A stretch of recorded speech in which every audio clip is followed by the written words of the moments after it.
Assalamu alaikum. Walaikum wassalam. Kilevi? Walaikum wassalam. Did you say swallow?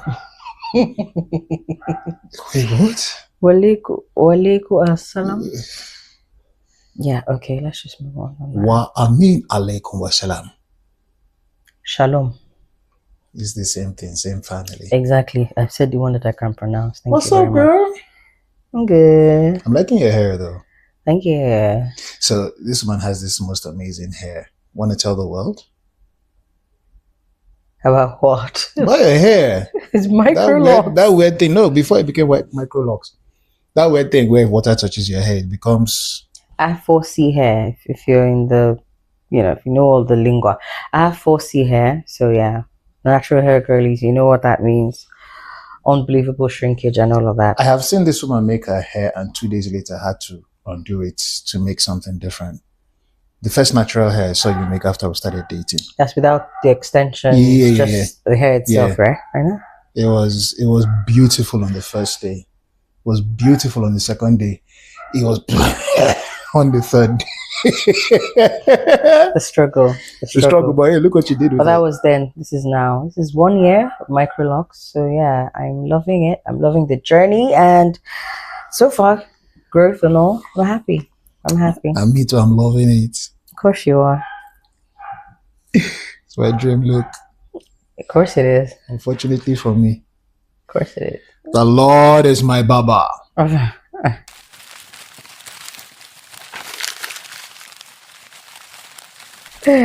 Welcome to the Fix It Podcast. What's happening? Hey girl. How you doing? I'm good. What was that pause for? So, we have pending gists from last week. Yeah, from the last episode, yeah? Yes. Where we talked about proving and disproving a certain something. So, I'm in my journalistic mode right now. The broadcast journalist in me is primed and ready to take this up from where we left it off last. Where we left off last week, yeah. Yeah, ready to come with the stats. I remember what he was saying. What was that thing again you said? Many times you find that a woman who raised a child, a girl, especially a girl child, that's what the way you put it, might raise a woman who hates men and vice versa. How did you put it for the guys? A guy who raises, a single father who raises a boy child will raise what? No, I said a single father who raises a woman or raises a girl child is not fully equipped to. No, we moved past that part. You were very specific about women raising girls that hate men. And men raising boys that don't see the need for women. Yeah, that was it. So that's where we left off in the last episode. And I came with statistics. With data. More like data. Yeah. Shall we now? Shall we go now? I don't understand. You mean you literally okay, no problem. We will. No, that's where we left off, right? We will go. Yeah, that's where we left off. And we will just go. Yes, we will. So yes, this is us, the Okosuns, and we're back on this episode of the Fix It Podcast. We started on the series Going It Alone. For some of you who watched it, thank you so much. And for those of you who haven't watched it, go and watch it. Go and watch it so you have context to this conversation. But from where we stopped last week, or the last episode, if you will, we said we were going to revisit a conversation. So let me just go straight there because the data doesn't lie, even though it's a bit tricky, but yeah. So the thing about, because I said it was a dangerous generalization, right? Yes, we know, and we're not disproving the fact that the thing about single parenting, and especially coming from the point of the parent in this situation, the community they have, their state of mind, whether they've healed or not. I was saying that you will have cases where these single parents, whether a single mom raising a girl child or a single father raising a boy child, can raise children who, don't have these perceptions towards the opposite sex. But he said most times or many times they might. And we had that back and forth. So here's what the information says, right? The answer remains statistically no. But this is social pressures. But the social pressures and why behind why that question will come up in the first place is different. So I did two things. I checked, generally speaking, with the Western world and what you have and all of that. And then I brought it to the Nigerian or African context. So within the African context, or in the African societies, there is a strong cultural preference for the nuclear extended family, which we established. Because of this, single parent homes often face more social stigma and economic hardship than they might in other parts of the world. However, research does not show that children raised under these conditions are programmed to hate men or feel like they can do without women. For example, in African societies, the invisible father figure, perception is there. African societies are often built on extended family systems. So even when a father is absent, a girl most times will be surrounded by a network of other family members that will make them not lean towards that end. Now, again, this is not saying it doesn't happen. This research and everything that I did here was just to check that we're not making generalized statements like he did when he said many times you might. I'm glad about the fact that when you say generalized statement, that means you're saying all. And I said many times. I didn't say always. I hear you. No. Let's clarify that right now. I said hear you. Many times. I didn't say all the time. Yes. Hence, I said many times. I'm aware of what you said. Mm-hmm. And my argument was what information is there to prove that it is indeed many times? Because many times connotes more often than not. So this research that you read, did they come to a statistical conclusion? In terms of numbers, we don't have numbers to support that because the data is shifty. But it did respond saying that the answer is no. So if it doesn't have statistics to show, how is the answer no? No, what I say in terms of that makes numbers, it a logical fallacy. No. In terms of numbers, to say this is the percentage showing. Exactly. So I said many times. Yeah, but then it works based off of research that psychologists and others have. When I said many times, it means there are many instances. Okay, we're going to rest it there. Interesting thing did happen. Carry this fight though. Interesting thing did happen. Carry this matter. I'm just playing. Interesting thing did happen though.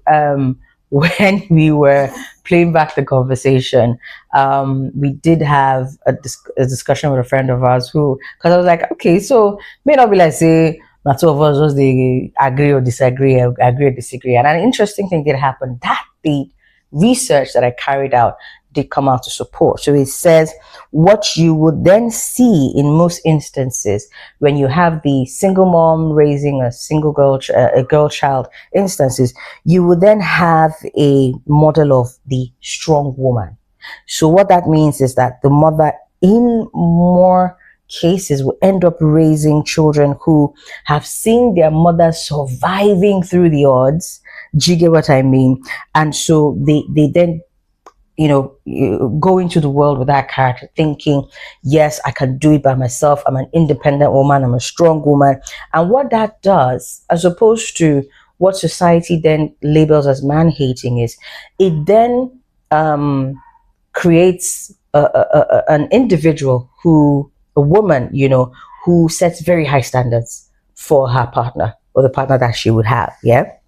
And she doesn't see a need for a partner. No, so that's you coming up with that one. I'm not going to get into that particular argument. I'm telling you what the research that I did came up with in the course of trying to prove or disprove wherever it is that we left off from last week. So that thing where you say women who hate men is what society has come to, or some people in society, I would say, have come to color by.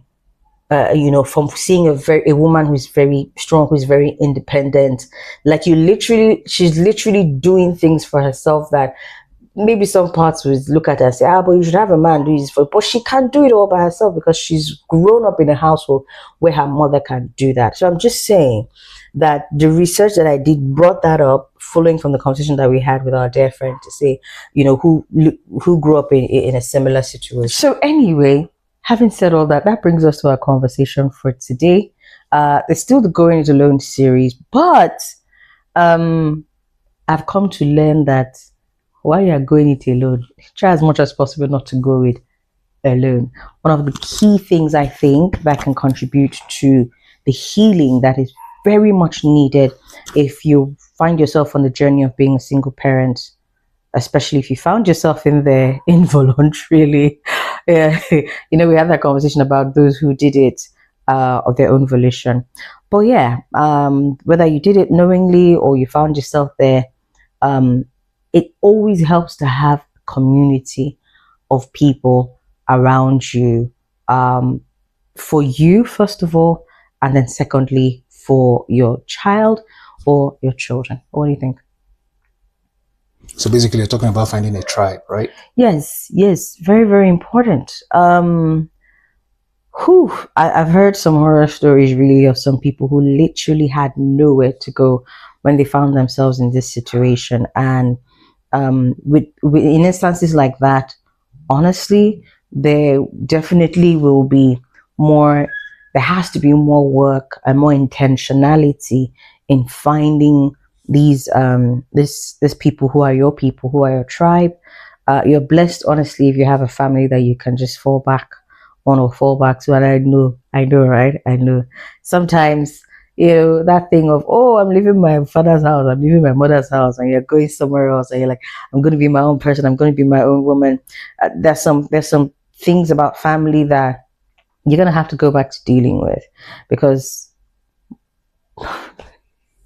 now I worry about using this term more for that not. But on a serious note, though, is God not a good God? On a serious note, though, no, is God not a good God? Community is so key. So if you have that in family, irrespective of the quirks of your family, please embrace it. Because some families, we do have some quirks, and if it's not in family, you're blessed, hopefully, if you have some kind of community, maybe in a church or some group somewhere that will really, really help you on your journey towards healing, because it's so key. Is it just about healing, or also for the sake of the child himself? For example, I give you this one. I, like you already know, was born to a single mother who, at the time when she was about to give birth, big shout out to members of her church at the time, the funniest name you'll ever hear, Psychic Circle Sanctuary. Yeah, that's the name of a church. You had members of the church who, came together to help out. And, in fact, prior to me being born, because based on where my mother used to work, which I will not let you know, it was against one of the rules of the job as a woman, to take in without being married, right? It was against one of the rules of the job, and it could actually get you fired from the job. And there was a member of the church, Uncle Suki, that's what I remember him as. I've not seen him in over 35 years, who, fronted as her husband, right? And the father of the child, or basically engaged to be married and all of that. You had people like that who were able to stand for her to ensure that she didn't get to lose her job. And then, from the point when I was born, there was always the person or two who was around, to, help out with one thing or the other, from what she said or from what she told me, with upkeep in the house and all of that. But then you could as well just imagine what it will feel like for the child. And I'm speaking from the perspective of a single child. She's speaking from the perspective of a single mother. What it will feel like to, grow up and not see people. What do I mean by see people? There's this thing that, let me use the term isolation, does to the mind of a person, right? That's why, for example, if a person finds themselves in being incarcerated, and then you want to add to the punishment. They send you to solitary, right? And you're all alone. And that can do something to your psyche. How much more a child who is born into a family and then he sees or she sees the regular dynamics of other families. There's a father, there's a mother, brother, sister, their uncles and aunties and everything. Now, and I'm going to use my term, more often than not, or most likely, more often than not, the single child many a times find themselves alone with the parent, right? There are some cases where you have more than one child and all of that. But the ones who find themselves alone with their parents, for example, our boy, for example, me, imagine that the only person that they can look and say, this is a grown person in my life, is their parent, that one parent. It does something to you. Yeah, which is why when I was talking about the importance of having this community, this tribe, these people who are your own, I said, first of all, for you as the parent, then also for the child. So if you want to address it from the point of we can start by addressing it from the point of the parent and why it's important. And then, we now go to the child, because definitely, I, for example, was something that I worried myself silly about, raising D. It was that thing of, he needs to have people who are closer to his age around him. And I'm saying this despite the fact that I did have a community. I had family who, of course, helped me a lot in the first 10 years thereabout of raising him. So yes, I had that. But at the same time, I was still conscious of him also having, that as well. Now, why I would take it from the point of the parent first and foremost is, you asked the question, does it have to be about healing? Yes, it absolutely has to be about healing. Because if the circumstances that landed that person into single parenthood were not of their own decision, of their own volition, and it was not by choice, and it was rather unpleasant, which many of the instances which we talked about in the first episode, and people make people end up in that situation. If it's unpleasant, then what you would then have is a parent that is constantly bleeding on their child. So you want to be able to have a community that helps you, first of all, as a parent, to understand that you're not alone. You might not be coupled with someone at that point, but you're not alone. And not alone also encompasses emotional community, financial community in some instances, if you're blessed to have it, because I'll take it from the mom's perspective, a single mother's perspective. Depending on the dynamics of the household that you were in before the situation happened to you, chances are that you were not doing as much in terms of financial commitment to raising that child. The world has evolved these days, so yeah, it may be that you were doing a lot, but still, just knowing that you are not having to deal with the A to Z all by yourself is key. So you have people who will show up for you. If they're not showing up emotionally, they're showing up financially, they're showing up with even food stuff, they're showing up to just be there to make sure that you have companionship. All of that helps to make you better mentally and emotionally, and enables you to pour into that child. Now, you're not just pouring, but you're pouring clean, healthy, beneficial to that child. Because I promise you, if you're not healed, whatever the circumstances were, without knowing it, you would take it out on your child. You will take it out on your child or your children. Oh my God. I've been saying child because I happen to have had just a son at the time. Imagine when it's a woman, all of a sudden finds herself with 3 children. It's a lot. Okay, so we've been talking about, having a community, having people around you, how they come through for your child, how they come through for you. There's this saying that goes, there's a friend that sticks closer than a brother, right? Naturally, family is supposed to come through for you, but then there are cases where family will not be there.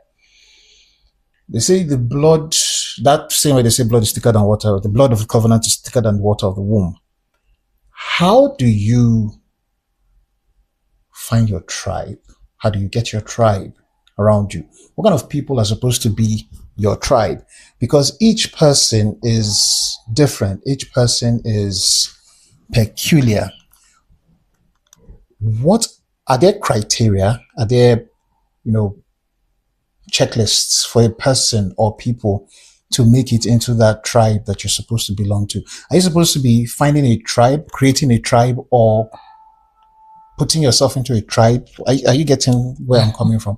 It's a lot of talk, right? But I'm just trying to say, how do you identify those people who are your tribe that will help out with the raising of the child as well as the keeping you in check? Because, bro, sis, again, talking as a person who has experienced the rigors that a single parent goes through for raising a child, it is not, and I mentioned it the last episode, it is not the easiest responsibility to be thrust upon a person.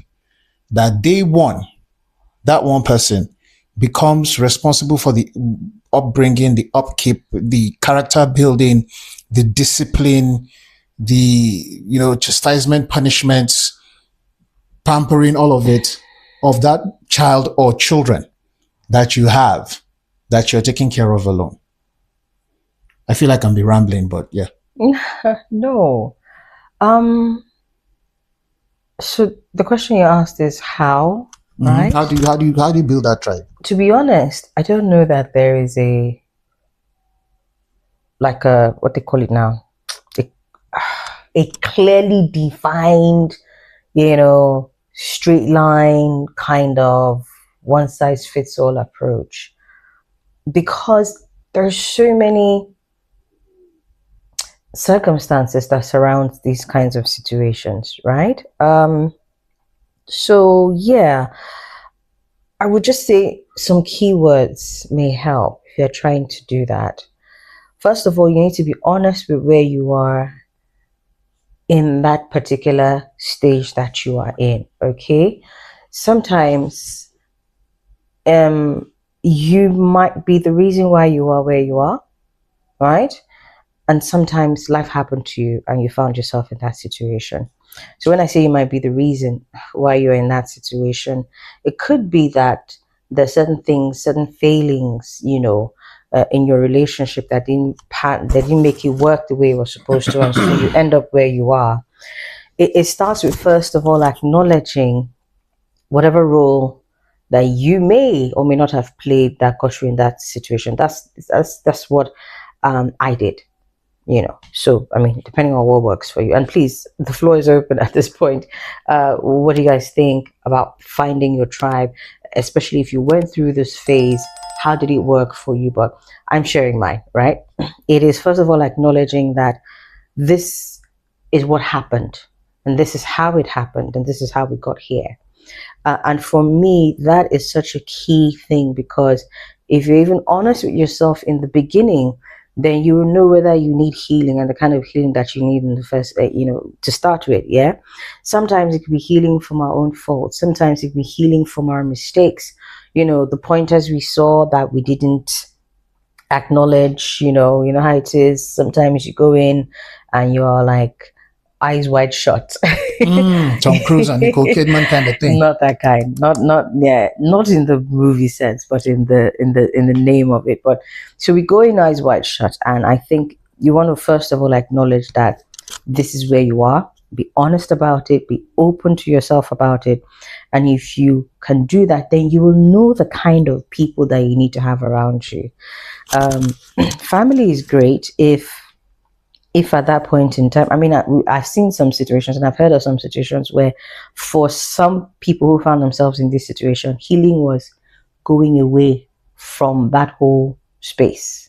Like literally, people have left their children with their family members and just gone away, just to go and just be okay first and foremost. So depending on how old your children are, maybe you're able to do that. That's why I say it's not a one size fits all approach, but it's also key to know that the people that you're leaving your children with are equipped to be able to raise them in the meantime until you get back. Now, so yes, first step, acknowledge where you are, be honest, be open. When you do that, then you will know who you need around you at that particular point in time.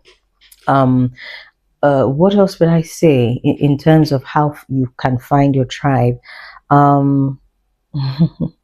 mean, from what you just mentioned now, Yeah. it sounds like this is coming from a scenario where a person has been thrust into single parenthood based off of a traumatic experience.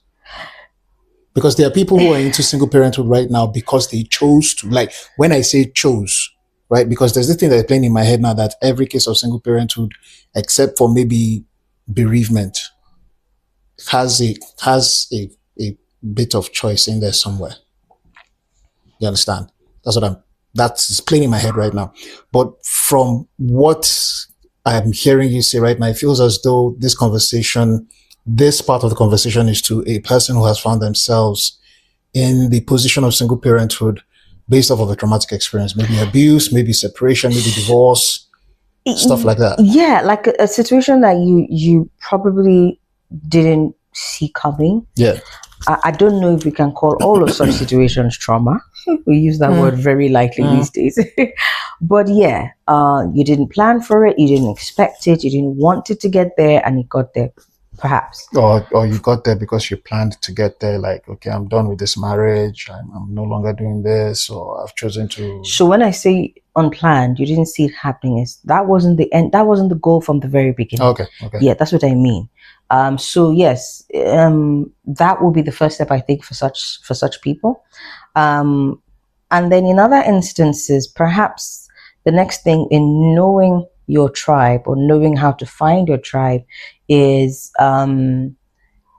discovering what you need for your child. I always feel like the children are priority in decision making around situations like this. So, first of all, understand yourself, understand where you are, and then know what's good for your child, and then it helps you to build the right kind of community, I think, that you need. For me, there's about the only two things that I can think of, honestly. How were you able to identify your own tribe? Barring your family, because I mean, her family, awesome people, barring your family, what was your own criteria, or what was it that you saw in certain people that allowed you to be like, okay, this person can... True story. So for me, honestly speaking, I didn't have that idea of, I need to have my community, my tribe from the get-go. If I remember correctly, it took about 6-7 years before I got to that point. 7. I'm not playing. Because for me, I had family, and for me, that was all I needed. But like I said, I came to realize that as much as they were there for me, they were like solid in some areas more than others. And so I realized that I needed to be better so I can do better by my child. But I didn't realize that until I started the Couple with Cheryl podcast. Because then I now started doing research, and I'm like, okay. Because I was about to go like, what? There must have been something that happened that led you to realize that, Ogbeni, I need this clique, I need this tribe, I need this gang around me. I thought something might have happened. Like maybe one angel just appeared, like, get yourself. I'm just gonna put it like this. I'm just gonna put it like this. So I didn't physically go away for my child to heal. You know what I said earlier on about some people needing to go away? For them, that is the first part of acknowledging, healing, honesty, and all of that. Yeah. I was physically there with my child, but emotionally, I was messed up. I was so far gone because I came to that place where I took it upon myself that I was the reason why I was where I was as a single parent. And so I was doing a lot to try and find myself back, you know. And you know, I have to say, because, you know, doing the mental mathematics between when, you know, you went your separate ways to the point where I met you, to the point when you started to make this happen. For those 2 or so years when I was your friend, you handled yourself quite well though. Because it wasn't showing through. Wait, let's do the math. Remember that was the time we used to have a lot of late night conversations. Yes. First 2 years, that was before COVID, yeah? Yes, before COVID. Well, we used to have a lot of late night conversations then. If you remember some of those late night conversations we were having, I was a mess. Some of the things that I was doing. So you didn't give me then, as of then, you didn't start giving me the full mess that you were doing. For me, it was just irregular. Everybody goes through all of these things, right? Until you now, opened up a whole lot more after COVID. But you were handling yourself very well. Just goes if you to remember show. where I began to know that, okay, there's a whole lot more to this than meets the eye, was when we were at that party at Guzape. So that just goes to show, and this is I think what we see a lot of the time. Mentally is where the biggest challenge of single parenting lies. Because you can look so well put together on the outside. You can look like you have it on lock.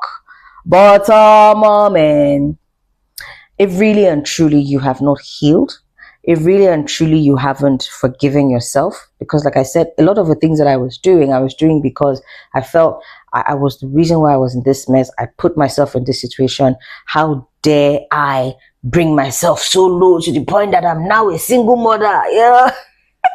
You have pride. You have pride. See, but this was my reality at the time. I was so upset with myself. And so even though I was going to work, I was paying the bills, I was doing this, I was, school fees and all of that. I mean, when I say paying the bills, I'm going to tone down on that because God bless my family members. They made it so that I didn't have too many bills to pay. I was about to scream but on I behalf did of have them. bills. But I did have Yes, bills of course to pay. And I tell you why I had those bills to pay, because even with that presence of family, there were some places that I was very, very troubled emotionally. And so me trying to be independent of them got me to the place where I took up certain things perhaps earlier than I should. So I wouldn't say independent of them. My brother said I was going to be independent. I was trying to be independent of them. I would say independent of the consistent help that they rendered, because you can't actually be independent of your family here, because family At that time, I wanted to be out of the house. I wanted to have my own place. I wanted to be doing things by myself, for myself, by myself, with myself. Don't worry. So honestly, see, you don't even have to be apologizing on your I've not apologized yet. Because they saw me through some of those times, and sometimes they just look at me and be like, and in some instances it was war. But bottom line is, I'm so grateful for them. I am so happy for them, because they gave me a foundation to start rebuilding myself from. But also not doing away with the fact that some of the things that I needed to do, I had to do by myself. Yeah. True that. So yeah, it took me 6 or 7 years roughly before I realized that I needed an active community.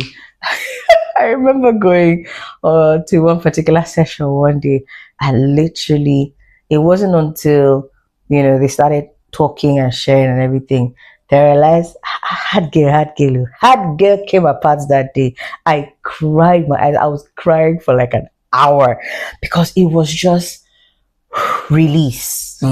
Do you get? So you need to be intentional. You need to be deliberate about finding the community. Like I said, I've shared what I have, what I know about how I found my community and how long it took me. Perhaps some of you are in a situation where you feel like maybe you don't need it as early, and sometimes you need it from the get-go. Whatever the case is, find what works for you. But for me, it was research and learning and all of that over and over again, especially when I reviewed my relationship with my son, through the lens of him and also the lens of other people. And I realized perhaps I'm not quite where I need to be able to pour as healthily as I should into him. I also believe you want to look for people who, so you know how we're saying tribe now, somebody's thinking, hey, people I can go and hang out with, people I can go to the club with. You guys may end up doing that, but we're looking at people who are able to prop you up in these times, right? By propping you up, a lot of people are thinking, oh, financial. There are those who just sitting down by your side on those days where you just want to be alone. but their presence feels like, okay, I know you're here. I don't have to talk to you, but just being here is good, right? There are people who are like that. There are people who will serve that purpose. There are people who will come correct and call you out on your crap. You need those kind of people. You have to differentiate between people who criticize and people who critique. They are two different things altogether. You want to hold on to people who critique you properly. You want to hold on to people who, as simple as this sounds, who will take your child away from you so you can have 2 hours to yourself. Right? 2 hours is not a long period. I agree with that part. I just wanted to throw in a little something there. Very prayerfully hand your child over to people. Yes, please. Prayerfully. Very prayerfully. Don't just throw it to every dangerous times we live in. Tom Chinedu and dangerous times we live in. So very prayerfully, please. I just wanted to throw that in. Be mindful of the people you hand your children to. But those people, that's why I said, all of these people that I'm talking about, please select them prayerfully. That little 2 hours, or those 2 hours you get to yourself can help you decompress as much as possible, right? People who will know the right time to invite you over to the place just so you can have a change of environment with your child, so that your child can mingle with their own children, or your child can mingle with them. You know, people that just make life easier for you and worth living.